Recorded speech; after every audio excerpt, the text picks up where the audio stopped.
ఒకప్పుడు సినిమా విజయంలో సంగీతం ఒక భాగం మాత్రమే. కానీ ఇప్పుడు సినిమా సగం సక్సెస్ మ్యూజిక్ డైరెక్టర్ చేతిలోనే ఉంటుంది. బ్యాక్గ్రౌండ్ స్కోర్తో యావరేజ్ సినిమాలు కూడా హిట్ స్టేటస్ అందుకున్నాయి. అయితే ప్రస్తుతం టాలీవుడ్ నిర్మాతలు తమ సినిమాలకు సరైన సంగీత దర్శకుడిని ఎంచుకునే విషయంలో అయోమయంలో ఉన్నారు. టాప్ మ్యూజిక్ డైరెక్టర్లందరి దగ్గర ఏదో ఒక సమస్య ఉండటంతో ఎవరిని సంప్రదించాలో తెలియక నిర్మాతలు సతమతమవుతున్నారు. ఎస్ఎస్ తమన్ టాలెంట్ మీద ఎవరికీ సందేహం లేదు. కానీ ఆయన గ్రాఫ్ ఎప్పుడు ఎలా ఉంటుందో ఊహించడం కష్టం. బాలయ్య సినిమాలు అంటే థియేటర్స్ దద్దరిల్లేలా మ్యూజిక్ ఇచ్చే తమన్ మిగిలిన హీరోల సినిమాలకు మాత్రం ఎందుకో ఆశించిన స్థాయిలో అవుట్పుట్ ఇవ్వలేకపోతున్నారు. మరోవైపు రాక్ స్టార్ దేవిశ్రీ ప్రసాద్ ఇప్పుడు హీరోగా అదృష్టాన్ని పరీక్షించుకునే పనిలో ఉన్నారు. ఆయన స్వయంగా హీరోగా నటిస్తుండటంతో ఇక మీదట ఇతర సినిమాలపై పూర్తి స్థాయిలో ఫోకస్ పెడతారా, సమయం కేటాయిస్తారా అన్నది నిర్మాతలను వేధిస్తున్న ప్రశ్న. ప్రస్తుతం సౌత్ ఇండియాలో most wanted music director Anirudh. ఆయన పేరు ఉంటే సినిమాకు భారీ హైప్ రావటం ఖాయం. కానీ అనిరుద్ రెమ్యునరేషన్ ఇప్పుడు ఆకాశాన్ని తాకుతోంది. సాధారణ బడ్జెట్ సినిమాలకు ఆయన టూ కాస్ట్లీ. అంతేకాకుండా చేతిలో డజన్ల కొద్దీ సినిమాలు ఉండటంతో సరైన సమయానికి మ్యూజిక్ ఇచ్చే పరిస్థితి కనిపించడం లేదు. పెద్ద హీరోలు కూడా ఆయన కోసం ఏళ్ల తరబడి వేచి చూడాల్సి వస్తోంది. స్థానిక సంగీత దర్శకుల సమస్యల వల్ల నిర్మాతలు ఇప్పుడు శామ్ సిఎస్, అజనీష్ లోక్నాథ్ వంటి వారి వైపు చూస్తున్నారు. శామ్ సిఎస్ తన బ్యాక్గ్రౌండ్ స్కోర్తో ఆకట్టుకుండగా అజనీష్ కాంతారా వంటి సినిమాలతో తన సత్తా చాటారు. అయితే వీరు కేవలం కంటెంట్ ఓరియంటెడ్ సినిమాలకు మాత్రమే పరిమితమా? టాలీవుడ్లోని భారీ కమర్షియల్ మాస్ సినిమాలకు, పెద్ద హీరోల ఇమేజ్కు తగ్గట్టుగా వీరు సంగీతం అందించగలరా అన్న సందేహం ట్రేడ్ వర్గాల్లో ఉంది. మొత్తానికి టాలీవుడ్ పెద్ద సినిమాలకు మ్యూజిక్ డైరెక్టర్ను ఫైనల్ చేయటం అనేది ఇప్పుడు నిర్మాతల పాలిట ఒక పెద్ద సమస్యగా మారింది.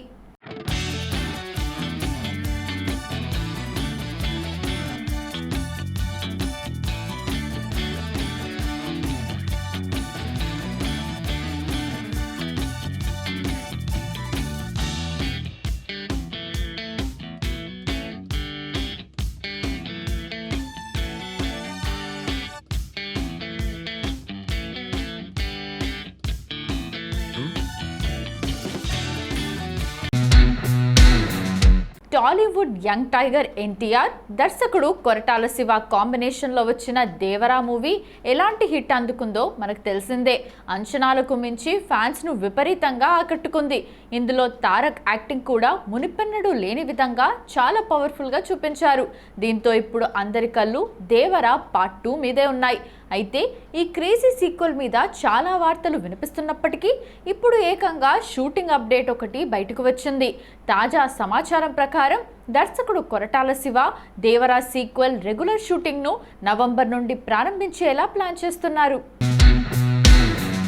ఇప్పటికే ఈ చిత్రానికి సంబంధించిన ప్రీ ప్రొడక్షన్ పనులు పూర్తయ్యాయని, ప్రస్తుతం సంగీతానికి సంబంధించిన పనులు జరుగుతున్నాయని సమాచారం.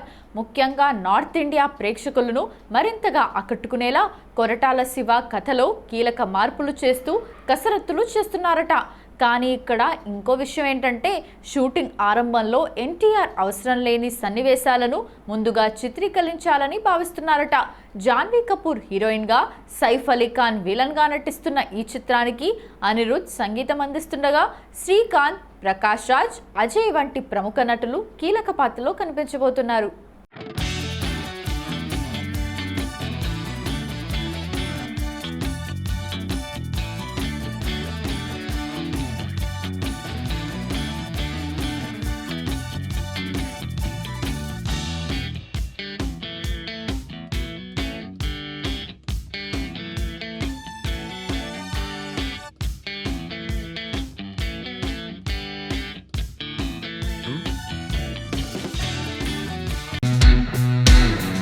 టాలీవుడ్ రాకింగ్ స్టార్ మంచు మనోజ్ చాలా కాలం తర్వాత వెండితెరపై ఒక పవర్ఫుల్ పీరియాడికల్ యాక్షన్ మూవీతో గ్రాండ్ ఎంట్రీ ఇవ్వబోతున్నారు. హనుమారెడ్డి యక్కంటి దర్శకత్వంలో రూపొందుతున్న ఈ సినిమాకు డేవిడ్ రెడ్డి అనే ఆసక్తికరమైన టైటిల్ను ఖరారు చేయగా, ఈ చిత్రంలో మనోజ్ సరసన ప్రిన్స్ మూవీ ఫేమ్ మరియా హీరోయిన్గా నటిస్తోంది. చాలా గ్యాప్ తర్వాత మనోజ్ నటిస్తున్న సినిమా కావటంతో దీనిపై అభిమానుల్లో భారీ అంచనాలు నెలకొన్నాయి. ఇక ఈ సినిమా కథ స్వాతంత్రానికి పూర్వం జరిగిన సంఘటనల ఆధారంగా సాగుతోంది. బ్రిటిష్ వారిపై పోరాటం చేసిన డేవిడ్ రెడ్డి అనే ఒక యోధుడి పాత్రలో మనోజ్ కనిపించబోతున్నాడు. ప్రస్తుతం ఈ చిత్ర యూనిట్ క్లైమాక్స్ షూటింగ్ పూర్తి చేయడానికి పక్కా ప్లాన్తో సిద్ధమవుతోంది. అయితే ఈ భారీ క్లైమాక్స్ సన్నివేశాల్లో మనోజ్ చేసే యాక్షన్ స్టంట్స్ సినిమాకే హైలైట్గా నిలవనున్నాయని, ఇందుకోసం ఆయన ప్రత్యేకంగా ప్రాక్టీస్ కూడా చేస్తున్నారని సమాచారం.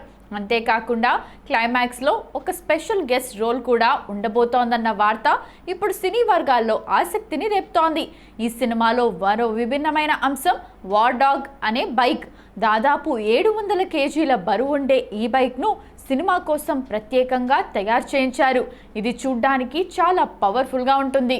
పక్కా యాక్షన్, ఎమోషన్స్ కలిపి దర్శకుడు ఈ పీరియాడికల్ వండర్ను ప్రేక్షకుల ముందుకు తీసుకురాబోతున్నారు.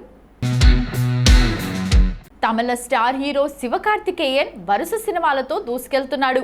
ఈ ఏడాది సంక్రాంతికి పరాశక్తి సినిమాతో ఆడియన్స్ను పలకరించగా మిశ్రమ స్పందన రాబట్టాడు. ఈసారి ఎలాగైనా భారీ హిట్ కొట్టాలని గ్యాప్ తీసుకోకుండా మరొక సినిమా అనౌన్స్ చేశాడు ఈ తమిళ హీరో. చాలా కాలం తర్వాత మళ్ళీ తన సొంత స్ట్రాంగ్ జోన్ అయిన రూరల్ కమర్షియల్ జోన్లోకి అడుగుపెడుతున్నాడు. ఆయన 26వ చిత్రానికి షేయోన్ అనే పవర్ఫుల్ టైటిల్తో కమల్ హాసన్ నిర్మాతగా సినిమా చేస్తున్నాడు. శివకార్తికేయన్ బర్త్డే కానుకగా షేయోన్ ట్రైలర్ రిలీజ్ చేశారు. షేయోన్ అంటే తమిళంలో మురుగన్ అంటే సుబ్రహ్మణ్య స్వామి అని అర్థం. పక్కా రూరల్ బ్యాక్డ్రాప్లో సాగే డివోషనల్ ఎంటర్టైనర్గా తీసుకొస్తున్నారు. మురుగన్ భక్తుడిగా సుబ్రహ్మణ్యేశ్వర స్వామి అంశతో ఉన్న పాత్రలో శివకార్తికేయన్ కనిపించాడు. ఈ సినిమాకు శివకుమార్ మురుగేషన్ దర్శకత్వం వహిస్తున్నాడు. విశేషం ఏంటంటే ఈయన దర్శకత్వం వహించిన మొదటి సినిమా తాయ్ కిలవి ఫిబ్రవరి 27న విడుదల కానుంది. తన మొదటి సినిమా రిలీజ్ కాకముందే శివకార్తికేయన్ వంటి పెద్ద హీరోతో, అది కూడా కమల్ హాసన్ నిర్మాణంలో సినిమా చేసే అవకాశం దక్కించుకున్నాడు. కమల్ హాసన్ తన Raj Kamal film international banner పై ఈ చిత్రాన్ని నిర్మిస్తున్నారు.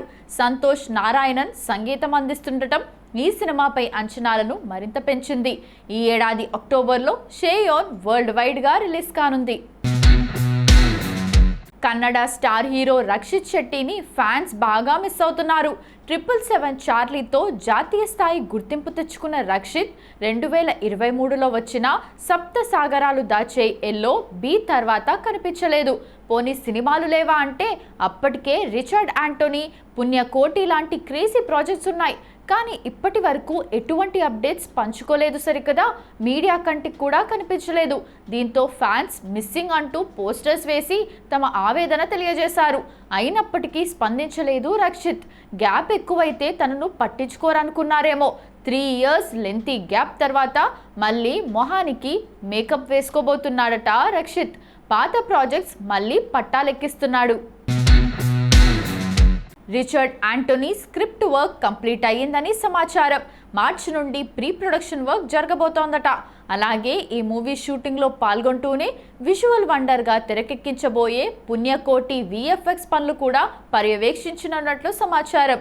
తన friend Rishab Shetty pan India అంటూ పరుగులు పెడుతోన్న వేళ రక్షిత్ మాత్రం నిలకడగా నీళ్లు తాగేందుకే ప్రయత్నిస్తున్నాడు. చేసేది తక్కువ సినిమాలైనా కన్నడలో రక్షిత్ శెట్టికి మంచి ఫ్యాన్ ఫాలోయింగ్ ఉంది. గ్యాప్ లేకుండా రెగ్యులర్గా సినిమాలు చేయాలని రక్షిత్ ఫ్యాన్స్ కోరుకుంటున్నారు. మరి ఇప్పటి నుండైనా కంటిన్యూగా సినిమాలు చేస్తాడో లేక హిట్ కొట్టాక మళ్ళీ గ్యాప్ తీసుకుంటాడో చూడాలి.